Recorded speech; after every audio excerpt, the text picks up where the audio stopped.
Welcome to the Leafman podcast. I'm your host, Trevor Taylor. This is my co-host, Brooks McQuarter.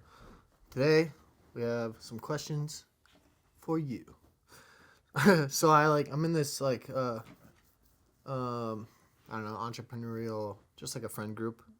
And is it that Dallas men's group thing? No, this is like one that David's group of friends. Oh, nice. Like most of those guys. Yeah. Anyways, so I asked him, for some podcast questions, and I actually got like a butt ton. Let's do it. So many. So I'll have to pick out a few from here. Shout out to Nathan, son of Andor. He sent a bunch in there, dude. But first one, the rebel spy. Yeah. Cassian Andor. His last name is Anderson, so son of Andor. Fair enough. Yeah, I get it now. He sent me a bunch of them. How much do you bench? Almost my body weight. Almost my body weight. I don't know, honestly. I haven't tapped out. I haven't PR'd on bench in a long time, but last time I did it was 315, so somewhere around there. Sounds like a lot. Is that more than your body weight? Yeah, a lot more. I think I weigh right now. I'm pretty heavy right now. I'm like 190, so nice. That's pretty heavy for me. I'm 195. I gained some weight with the family in town 2 weeks in a row, but you get that back down to 190. Yeah. He asked me a bunch of them, so I'm gonna pick out a few of his, and we'll just kind of breeze through them, and then we'll get into like the deep ones real quick. Yeah, whatever you want to do. We'll do like fun ones first. Who's your favorite DBZ villain? DBZ Frieza. Frieza. That's mainly why. Yeah. It's because you can say it like that. Frieza. I don't know. I think that was our first experience with DBZ as far as being will they die? Yeah, right. I feel like that was the first huge fight that was just oh my god. Well, it was the first time he also went Super Saiyan too. Right, exactly. Super Saiyan 1 was against Frieza, which was a huge deal. Yeah. Honestly, yeah, Frieza. I don't know. I probably I mean the cells. I'm not Cells, cells. I mean Cells gnarly. The androids. Yeah, Majin Buu was just never ending. Yeah, for sure. Forever. Honestly, probably DBZ villain. It would probably if you went back to Dragon Ball, it would be Vegeta, but then he became a good guy, so it was yeah. I didn't live to see Vegeta be a bad guy. I just started on DBZ. I never watched Dragon Ball. Yeah, well, no, Dragon Ball was first when he was a kid, and well, that's what I'm saying. I never watched that. Vegeta was a bad guy back then, and then he became a good guy. He actually worked for Frieza. Classic. Yeah, but yeah, I don't know those ones. Let's see. He gave me a bunch of them. We'll get into the heavy ones in a minute, but let's do another hugely important one. Let's do another hugely important one. Here we go. What is your least favorite thing to work out? Oh wait, this one is from somebody else. What is your least favorite thing to work out? Austin. Ozzy. Thanks, buddy. I told you guys to give you shout outs, so shout outs it is. Least favorite thing to work out. Do you want me to answer this? Yeah. All of it. All of it. just kidding. That's a lie. I love chest and shoulder days and bicep days and honestly lower body. I mean, I think that's a lot of people's answer. Yeah. But also I have knee issues, so I any leg workout. So I have to do I can do 2 leg workouts max. I've adjusted my leg workout from being 4 leg workouts on leg day that I work in my biceps that day because I do squats.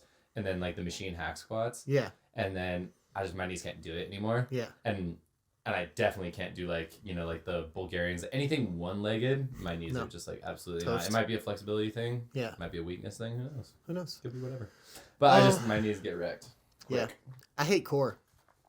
I hate core. Really? I hate it, dude. I feel like I just can't ever breathe when I'm doing core, and honestly, short and stocky too. You shouldn't hate core. I just don't like it. I don't like it, dude. I don't like it, and I think it's also because core is something that you really only see good progress on if you're also really on top of your diet. So I feel like I do core and nothing changes, and it's just painful, and I can't breathe, and I hate it, and then there are no results because my diet is not perfect. So it's yeah. That's fair. I hate core. That's fair. I mean, I don't love it, but I'm also tall and lanky. Yeah. So it's a lot of work. Doing those, I forget what they're called, but the machine where you have to go all the way back where your back bends and then come back up on the Romans. The Romans. Yeah. Oh, dude, I just like feel like I could just get stuck. Yeah. Never come up. Someone release my legs. Yeah. Just drop me. Best work boots. Oh, you go ahead. I bought Red Wings, and they were expensive up front, but I just got them resold, and they're my favorite boots I've ever had. They've lasted me 3 years, and I'm hard on boots. I mean, like, I used to buy the Adtex, and I would blow through those in like 9 months. Yeah. And I've had my Red Wings for like 3 years now. So that's true. I don't know. Those are my favorite. How about you? I don't know. I've only been really hard on certain boots. Like I really like my Ropers, but I wasn't super hard on them because like I was transitioning into sales at the time. But as far as like I would say military goes, like I rocked those Blackhawks, the Blackhawks with the, the kind of jagged bottoms. Yeah. I rocked those for a deployment and a half, and then went to Hawaii and was doing hard field exercise because I went light infantry there. Yeah. So we were doing hard field exercises all the time, and I did another year and a half there. That's crazy. With those Blackhawks. Bought the same ones and didn't buy another pair of boots till I got out. Yeah. Yeah, that's a valid point. I will say this though. I lived in Texas for on and off for 5 years. I was not into country stuff then. I'm more into country stuff now, which is weird.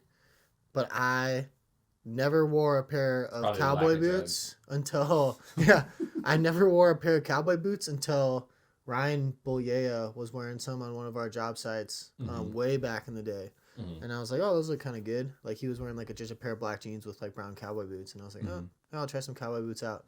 And I got a pair of cowboy boots on, and I'll always have a pair of cowboy boots. I wear them all the time. They're easy to get on. Great. They're easy to get off. I have a pair. They're great. Yeah, I love my cowboys. Yeah, I wear them as like a sales thing, like like to look good for sales. Yeah. Look at this nice. Look at this nice country boy. Yeah. Coming to sell me some trees and possibly the Lord. Yep. Yeah, I love my cowboy boots. Okay, now we can jump into some serious questions. We'll go back to Nate, and then we'll pick one from Nate, one from Ozzy, and one from Michael. There's a bunch of good ones. Okay. If you died tomorrow and could only leave us with one piece of information or truth, what would it be? Hockey season starts September 15th, boys. Perfect response. That's all it is. Hockey. Live or die, dude. I'll let you go. Let me think on it. If you died tomorrow, what would be a piece of advice you left the world? What would be if you died tomorrow and could only leave us with one piece of information or truth, what would it be? Okay. I know exactly what mine is. Do you know what yours is? No. Go. I would tell. Do you want to? It's right there. No, it's okay. Yeah. My truth would be that if you focus on your growth in every facet, physical growth, personal growth, mental growth, moral growth, spiritual growth, if you focus on growth, your life will always be better. That should be your main priority in everything. Growing your marriage to a better place, growing your faith to a better place, growing your business to a better place. Or if you don't have a business and you're an entrepreneur, growing yourself to be a better entrepreneur. Like, I think that growth is the key to a happy and full life. When people get stagnant, they get complacent, they get irritable, they get cranky, they don't feel fulfilled, and it's because they're stuck. I disagree. No, you're good. I think that's true in a lot of times. But I think there's beauty, of course there's not beauty in it when you call it stagnant or being in stagnance. Anyways. I don't think I think if you've grown to a point where you can enjoy that pause, that tactical pause that you can take in your life and take in everything where you're at, rather than looking towards the next thing every single second. You're looking towards the next thing. You just bought a house. When are you buying your next property? There's no reason for that. Live in it. Create your life in that moment. And I get what you're saying. You should always want to grow. You should never be this is where I want to be for the rest of my life. But I think that saying that you should always be growing, I think it's a little excessive. And I think that I find the most happiness in my life when, there's those moments of pause. Like when me and my wife bought the house down here and we finally moved in, and it was all this growth, and, we had Trico and stuff like that. But I was finally like, we weren't in Salt Lake anymore, going to freaking shows every weekend, going to concerts every weekend. We finally had like distance. Yeah. And we were like, we took like a hot couple months and just kind of hung out together and chilled, didn't do a ton. Like we lived in that kind of pause, and there was a beauty to it. Yeah. I let me rephrase. No, I don't. Actually, I'm not going to rephrase. Don't rephrase. But I'm going to revisit. Elaborate. Growing does not mean consistent movement every day. Like sometimes growing is like being patient for the next thing. You know, I think I can't remember where I heard it, and I'm probably butchering it, but the thought behind it was, I am hungry, but I am satisfied. And so like, I still have big goals that I'm chasing, but I also enjoy the day to day with my wife. Like I still like, if it takes us 6 months, like going into winter, there's not much I can push forward. All I can do is ride this out and like, you know, as a tree business, like ride it out and see what happens. And so like technically we're stagnant, but I'm enjoying it because like I know that there's a growth period. It's like a seasonality, right? There's growth and there's stagnation, growth and like just being patient and waiting. You know, so I agree with you. Like, did you see that post? I don't know who sent it to me, but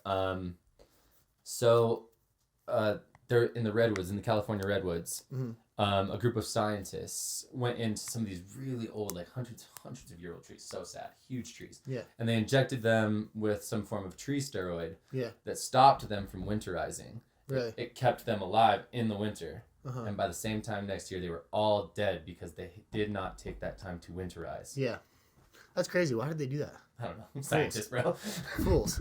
Scientists, dude. Yeah, I think there is points when you have to like, I mean, we talk about it, right? Their life ebbs and flows with like the balance, right? So sometimes you're out of balance and sometimes you got to chill and like relax and enjoy the time with your wife and enjoy the time with your kids. And other times it's time to put your head down and grind and grind and grind. So I just personally think that like, even when I'm not doing anything, like I'm still, growth can be like, dude, I'm just reading books. Like that's part of my growing, or like I'm just focused on my marriage. Like I'm just hanging out with my kids and enjoying that. And is that not growth? Are you not growing the relationships there? Like just by being present and focused on that one specific thing. So I don't know. Right. I just think people like stay in stagnation too long. Yeah. I get that. Yeah. Like you're comfortable. Your like comfort zone. You're talking about like, you're not talking about the people that are growing a business or, you know, like living in a business kind of like I do with Chico and stuff like that. You're more so talking about the people that hate their jobs and accept it. Yeah, hate their jobs and accept it. Or aren't happy completely with their relationship with their wife or with their kids or with yada yada. Or they're lost spiritually and they're not seeking enlightenment. Like, or you know, you don't feel like your brain is getting worked, and so you're not like reading books or just like taking classes to like learn new things. Like you just like you're just not happy. And I think not happiness comes from like not taking action to change the things that you can change to be happy. Yeah. That's what I think. Yeah, fair enough. Yeah. So that's a piece of advice I give. Do you have one? I don't know. Mine would just pair with yours, I guess, and always grow, but know when to take a tactical pause. Know when to take a tactical knee and enjoy it and survey what you've done. Yeah. Rather, you know, when you're on patrol, you're walking, you're constantly moving, you're looking, you're analyzing the situation, but every once in a while, you have to take that tactical knee because while you're moving, you're not going to see, you might miss something. Yeah. You take that tactical knee every once in a while and know when to take it. Don't stay in it too long. Know when to take it, but do take it. Yeah, I like that. All right, have you ever, this is a good one. Ozzy, shout out. Ever picked Osborne? Spider-Man? Ever picked up a hobby that you ended up dropping? If so, why? And would you ever try it again? Dude, hundreds of them. I have picked up and dropped so many hobbies. Oh, yeah. You're supposed to. All the time. Things your 20s are for. Yeah. A lot of people, I feel like, think that, like, if you start something, you have to always follow it through. And I do for the most part. Like, I'm that kind of guy who, like, once I set my mind to something, I have to follow through. But, like, I bought an iPad, like, over a year ago because I wanted to start drawing again from high school. I've drawn on it, like, 6 times. I can do a lot of things. Just barely. I'm barely good at a ton of things. Yeah. I play 3 songs on guitar. Yep. I play 2 scales on the banjo. Deep Purple. Iron Man. Yeah. Yeah. Yeah. I'm a little more advanced than that. 7 Nation Army. Not by much though. Not by much though. Okay, that's a great example. I paid Indiana Jones to teach me guitar lessons, Dr. Jones. Yeah, how many times did he do that? We did like 4 and then I didn't do it anymore. Right. Yeah. So it's like, yeah, I've picked up tons of hobbies and dropped them. Put the instruments down. Well, like, dude, I grew up rollerblading. That was a huge part of my life. I fruit booted all the time, like day in and day out. Like you acknowledge that that's what it's called. Yep. I did it day in and day out for most of my high school, and then I joined the Army, and then I got caught up. I put them on a few times since then, and then life just came at me, and like that's just growth, dude. I don't do that anymore, and like I gave them away last year, and I was like, it was kind of like signifying to me like I was holding on to this belief that I was somebody else other than who I am, and I needed to let it go to become who I needed to be, and like getting rid of my boots was part of that. It was like kind of sad because you're like nostalgic about that part, but I was like, I just don't do that anymore. It's you're not gonna go to the skate park. Yeah, like maybe someday with my kids, but like right now I have different priorities and focuses, and also they make me happy. So like it's okay to start a hobby, I feel like, and say this doesn't really make me happy anymore, so I'm not gonna do it. Yeah, that's okay. Your kids are probably gonna skateboard. You don't want to have rollerblades around. Listen, you don't want to get made fun of at school like dad, okay? Don't put those on. they're gonna be like, what? They're gonna be like, our dad took us to the skate park, and they're gonna be like, oh, he skateboards too. They're gonna be like, yeah. Yeah. Yeah. Drawing. Dude, I did the drawing thing too. I even did like I got like a bunch of those old like tattoo flash drawing books. Did it for like, I did it for like 48 minutes. Yeah. 40, that was enough for me. It was good enough. I learned how to draw like a heart and a sword. Yeah, dude. If I ever have to do that, set. Here's the thing, man. I'm a serial hobbyist. Like I see things all the time. Like Eric and I went and we did that jewelry making class for date night. It was cool. And then I was like, maybe I should buy some jewelry stuff and like make some rings at home. That's cool. And then I like was real with myself and I was like, I'll break out those tools one time. Right, and they're expensive. Yeah. Yeah, like why, and I feel like that's okay. There's serial entrepreneurs who are like, they find a hobby and they're like, I'm gonna make a business out of this, and then they never follow it through. But yeah, I give up on hobbies all the time, dude. Like it's fine. I tried it. I had fun with it, and then I moved on. Or I'll go on and off with them. Like Legos, I go on and off with. They're fun every once, but like I'm never gonna be like the person that has like the city in their basement, like all glued together. Eric and I do Legos sometimes. Yeah, of course. For date night. Yeah. But why not? It's fun. But it's not. It doesn't have to be a date night thing for me. For me, it's just like I can do this while I watch TV. Yeah, it's fun. Like I got a freaking Too Fast, Too Furious Nissan Skyline the other night. I saw that. It's pretty sick, dude. Eric and I just did like a this high, tall Groot. I saw it in there. I took it apart. Yeah. No! No, you didn't. I'll never get it back together. No, yeah, but I mean, it's pretty easy to follow. It's fun. Yeah. But yeah, I get what you're saying. Like every once in a while, it's like, but you don't do a Lego for like 6 months and then you're like, I'm gonna do one. Yeah. So I don't know. I give up on hobbies. I feel like for sure. Don't be hard on yourself. Exploring hobbies is not a bad thing. Like I did woodworking. I've made a few tables. I still have all the woodworking tools, and like that one is pretty good. And at one point, I thought about doing a business out of it. But like honestly, I enjoyed it. I have the skills when I need them, and that's it for me. And you have a business. And I have a business. Yeah, I like what I do. So like, I feel like hobbies are fine. Like exploration is fun. Like it doesn't need to be like, oh, I have this one hobby and I'm very good at it. That's my only hobby. How about just you can find as many hobbies as you want and explore as many things. That's what life is. Yeah, there's not even one hobby that I still do a lot. Yeah. Like I still like pop in and out of them. Like yeah, whatever. Like I got a membership to Ready Gunner. Yeah. Because I miss shooting a lot. Yeah. And I've only been once since I got that. Re-up the membership. You're not a real hobbyist. You don't go shooting every weekend. Right, exactly. But I would go every once in a while. Like yeah. I go when I feel like I need to. Yeah. Like and that's what hobbies are to me. Like as long as everything I'm taking care of the home. I'm making sure everything's good. Hanging out with my wife and stuff like that. If I have a couple extra hours, of course I'll go shooting. But I'm not so hard into my hobbyist ways that I'm like no, it's fucking Tuesday. 2:30 p.m. I'm always doing this hobby. No, it's just like I have that membership just in case I ever want to go shoot. Yeah, I like it. All right. Don't be a slave to your hobbies, sheeple.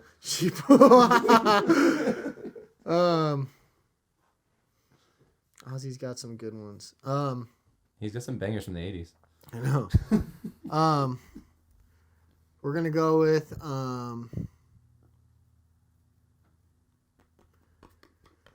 ultimate goal for the company: size, growth, worth, culture, etc.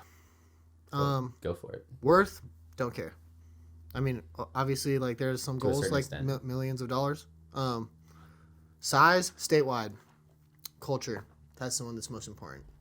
I actually posted on my story about this morning. I was thinking about it, and I was like, the question I asked everybody a question, and you know what? Not a single person DM'd me about it. It's pretty frustrating, pretty sad. About what? About one? Oh, that I was gonna say we should talk about that whole like, what would you do with whatever amount of money I asked. I watched that one. Did I miss one? No, that was the one. No. I was like, the question was, I was thinking about like why, like building a company, and it's like I was thinking about other things because tree business is very finicky to get like extreme wealth from. Like not everybody needs tree work, but everybody needs, shoes. Overhead. That's why there's Nike. Everybody needs a phone. That's why there's Apple. Like what can you market that is marketable to everybody? How many phone companies are there, Yeah. How many shoe companies are there? Yeah, but it's marketable to everybody. Not everybody has trees. Everybody has a phone. True.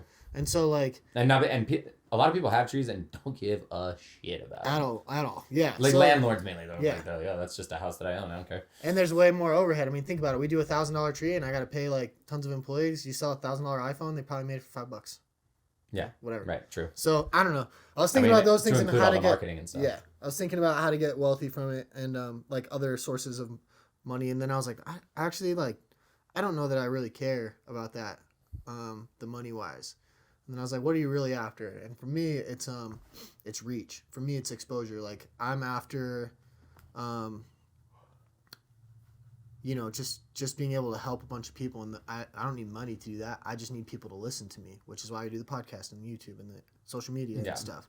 And I feel like people think that they want a bunch of money. I think after $1 million, what more is there that you really want? Like $1 million is more than enough to live a fantastic life. Right. Like, what are your goals? You want to have a yacht for what? To spend 3 days on it a year? To be the kind of I don't person... know, maybe.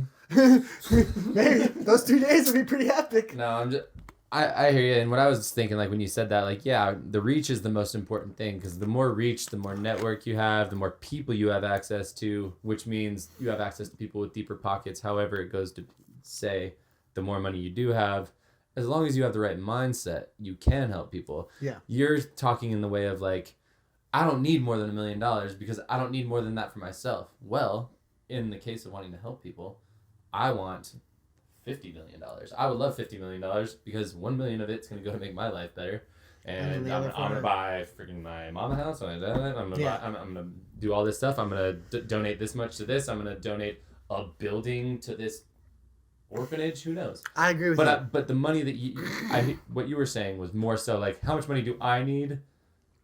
But not much. And I think that if you have that excessive reach and you have all these people listening to you and money, but the will to give most of it away, give what you don't need away, which is never more than a couple million for us, bucks. I feel like, you know what I mean? I feel like that's the only reason I would want more. Yeah. Like, I want to be able to give $10 million to the whatever, Michael Jordan Foundation, the Green Beret Foundation, stuff like that. I'd love to be able to do that. But, buy a jet ski for whatever. Here's the thing. I agree with you. But think about it from this perspective, right? If you make, millions of dollars, we can give a ton of it away. That's great. And there are a lot of people who need the charity. There are. Right. I'm not denying that. There's good foundations that money could do a lot of good in. Like people who live through natural disasters, things like that. But also, when you said like giving a house to my mom, there are people that we could help, but how many more lives do we change with the exposure? Because we changed the culture so that people could do that for themselves instead of needing it from somebody else. So if you can like teach them to do it for themselves instead of just like, here, I'll go buy you a house. Teach them how to want to buy their own house and teach them how to go and have the skill set to. Right, and when I say my mom thing, she knows how to buy her own house. I don't need to teach her how. I'm just talking she's just never going to, so I would do it. Yeah, I'm just talking about people in general. And you could teach people in general, but homelessness is one of the biggest issues in this country, and that's essentially probably 90% of homeless people are just unmedicated, mentally ill. Yeah. But that's where you're not gonna teach them how to turn their lives around. I know that some people it's a thing that you can do. I've seen like hair guys do it. They go out there and they get people into rehab and they turn their lives around in some minor way, for sure. But like a ton of money going towards ending homelessness would do a lot better than you teaching a homeless person how to change their life. They don't care. You could do it multifaceted, right? So like instead of just giving them money and being like, here, fix your problem, it's a multifaceted system, right? So like the system is we change the culture, and because we've changed the culture, we have like actual recovery systems and sobriety houses where they are like not $80,000 a year. Like people who are on drugs do not have money for this stuff. Right. And so what if the system was like, we are going to get you into a program that will help you learn how to take care of yourself, and we will house it for the first year and then get you a job. And now you're integrated into a system that's designed for you to win instead of designed to get you back in jail, which is what the American system is. Exactly. I totally get that. My only thing is that like I totally believe that you're changing the culture, you change the mindset, change all this. My thing is that those sobriety houses don't get built for free.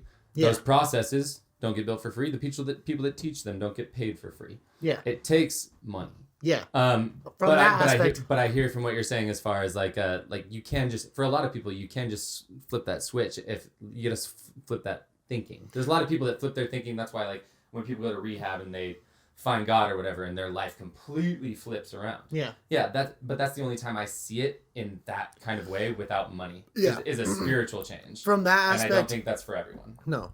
From that aspect, money is very important, and I agree with you on that one. But I get what you're saying. I guess like the perspective was like, I don't need the money for me personally to be happy. I would give it all away outside of $1 million. Yeah. That money is specifically made for helping, but that has to come from both fronts. It has to come from culture and money, because like you can't just throw money at a problem without the emotion behind it and expect it to be resolved. Like I'm not gonna give a homeless person $700,000 for a new house. I'm gonna buy this nonprofit that teaches and gets people on the right medications and then puts them into houses where they're educated about certain things. Yeah. They're reintegrated into normal life. Dude, think about how many people we have helped as a company, myself included, who have like struggled with the addictions and stuff, and then because we gave them a chance and like actual money to live on and showed them like a new path. Was it easy? No, it takes several months of consistent effort. You're trying to change years and years and years of abuse. Right. People think it's going to happen overnight. They're going to screw up. It's going to be difficult. I did it. It takes a long time to rebuild someone's fundamentals. And so like, but if you think about it, there are a lot of people that we have done that for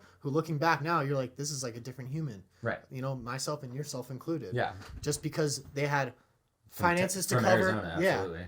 From finances to cover just like actual living so that you could focus on changing, and then a teacher to learn how to change. Yeah. Rather than being like barely making it like we were, you know, it's just like, what's the point of living? Like, what's the point of living, and what's the point? And also, like, when we were working until 6 o'clock at night, and granted, go us, we were running every day. Yeah. But, like, that was hard. That was hard. Like, it took a lot to go on a run after, like, a 14-hour day. Yeah. After a 14-hour day, it takes a lot to go on a run. Yeah. You know, but, so, having the free time and the consistency and the schedule, I'd say, and the money that we needed. Yeah. Got us to that place. All right. Next question. This one's complicated. I'm not sure exactly. I think I get it. What's your personality type? I'm a red. I don't know. I know I'm like a blue or yellow or something. No, it's not. I don't know the color one. I know like the CP something. Like a I don't know. I don't know about ENFP. You know, like that. Those personality types. Yeah.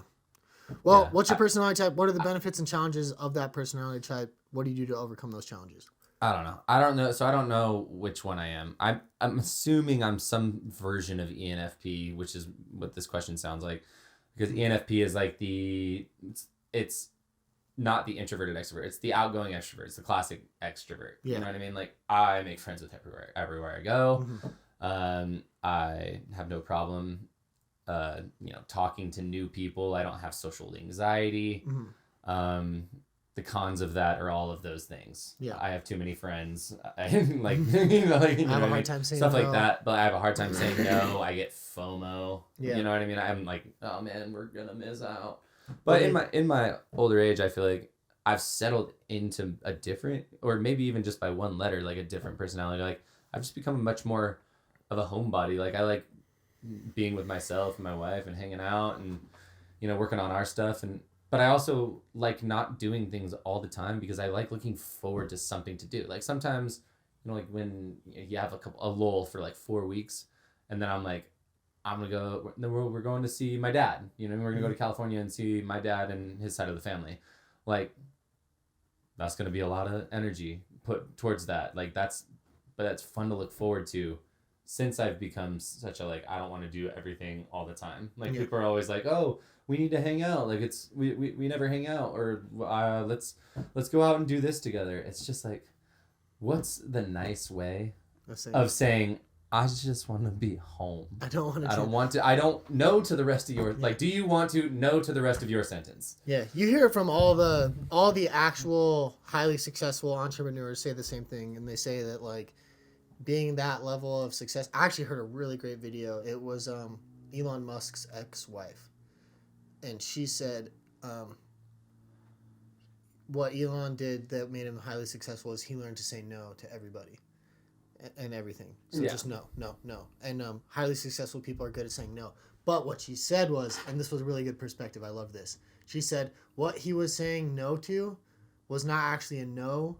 It was a yes to something else that he wanted or needed. Right. So like by saying no to going out, I am saying yes to being successful tomorrow because I need my rest today.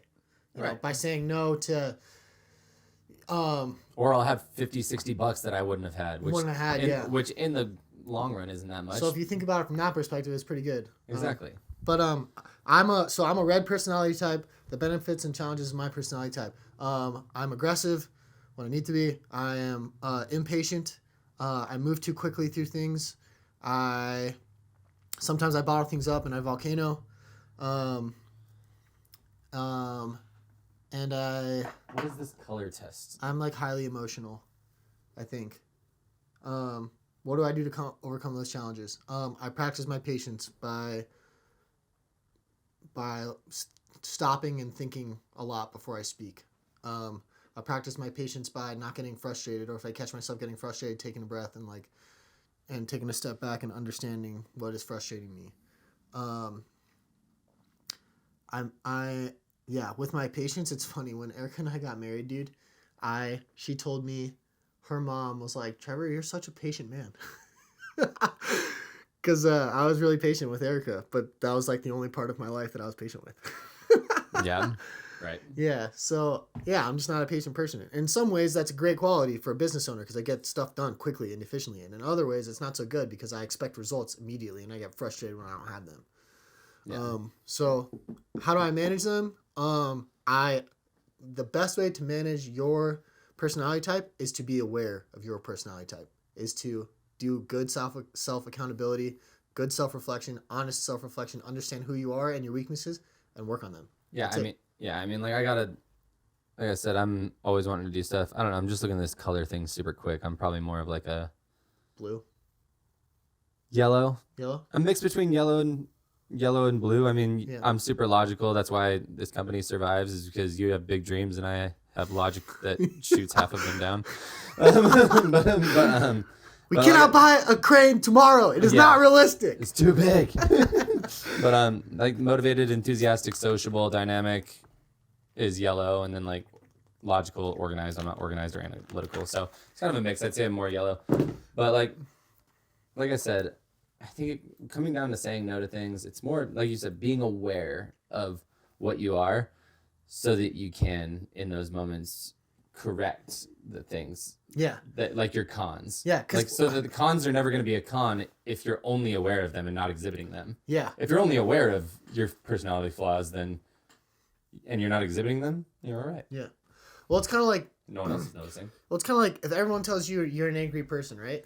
And you're like, I'm not angry. And you have 10 people in a row tell you that you're angry, and you're like, I'm not angry. Maybe it's time to do some reflection and be like, maybe I am angry. Or what am I doing that's making them perceive me as angry? Because, like,